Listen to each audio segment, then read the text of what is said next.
గతంలో సుమారుగా 3 నెలలకు ఒకసారి జీతాలు వేసేవారు.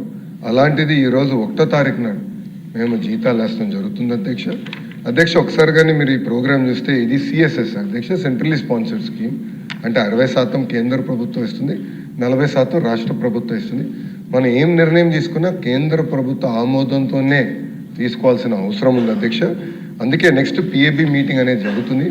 ఆ పిఏబి మీటింగ్లో తప్పనిసరిగా మనకు పనిచేస్తున్న వాళ్ళ కోసం తప్పనిసరిగా మేము పోరాడుతాం. జీతాలు పెంచేదానికి మీ కేంద్ర ప్రభుత్వం కూడా సంప్రదింపులు చేసి మేము ఆ ప్రక్రియ ముందలు తీసుకెళ్తామని గౌరవ సభ్యులు తెలియజేస్తున్నారు అధ్యక్ష. అదేవిధంగా అధ్యక్ష మీరు చూస్తే సీజనల్ హాస్టల్స్ గురించి చెప్పారు. తప్పనిసరిగా 100కి 100% అవసరమైన మేరకు సీజనల్ హాస్టల్స్ శాంక్షన్ చేయడానికి ప్రజాప్రభుత్వం సిద్ధంగా ఉంది అధ్యక్ష.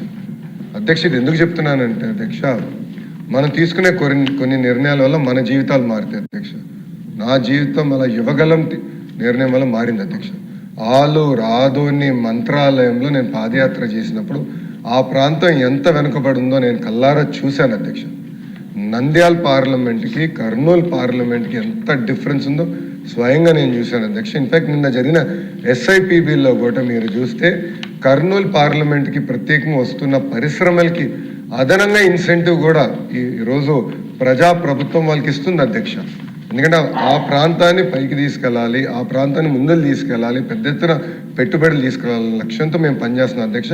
మొన్న జరిగిన డిఎస్సిలో కూడా మీరు ఒక్కసారి చూస్తే కర్నూలు జిల్లాకి ఎక్కువ మంది ఉపాధ్యాయుల పోస్టులు కూడా మేము శాంక్షన్ చేసాం.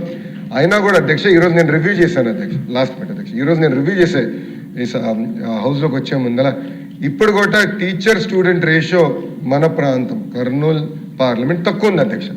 ఇంత పోస్టులు శాంక్షన్ చేసిన తర్వాత కూడా ఇతర పార్లమెంట్తో పోల్చితే మనం తక్కువ ఉన్నాం అధ్యక్ష.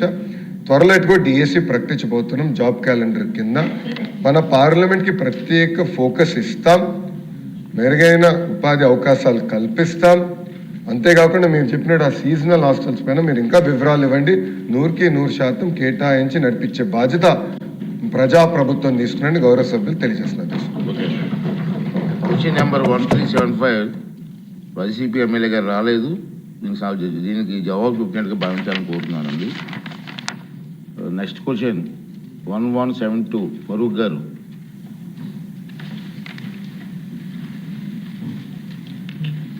నమస్తే అధ్యక్ష. ఏ ప్రశ్నకు అధ్యక్ష? క్రైస్తవులకు సంబంధించిన ఆస్తులు ప్రభుత్వ నియంత్రణలో లేవు. అయితే చట్టపరమైన విరుద్ధమైన బదిలీలకు సంబంధించిన ఏవైనా ఫిర్యాదులు వచ్చినచో ప్రభుత్వం వాటి సంబంధిత అధికారుల ద్వారా పరిశీలించి చట్టపరంగా తగిన చర్యలు తీసుకోవాల్సి ఉంటుంది. బి ప్రశ్నకు ఈ ప్రశ్న ఉత్తరం కాదు. సి ప్రశ్నకు ప్రస్తుత క్రైస్తవ ఆస్తుల పరిరక్షణ కొరకు ప్రత్యేకంగా ప్రభుత్వ పరిశీలనలో ఎలాంటి నిర్దిష్ట ప్రతిపాదనలు లేవు. అయితే ఈ ఆస్తుల పరిరక్షణ సంబంధించిన ప్రస్తుత చట్టపరమైన నిబంధనలు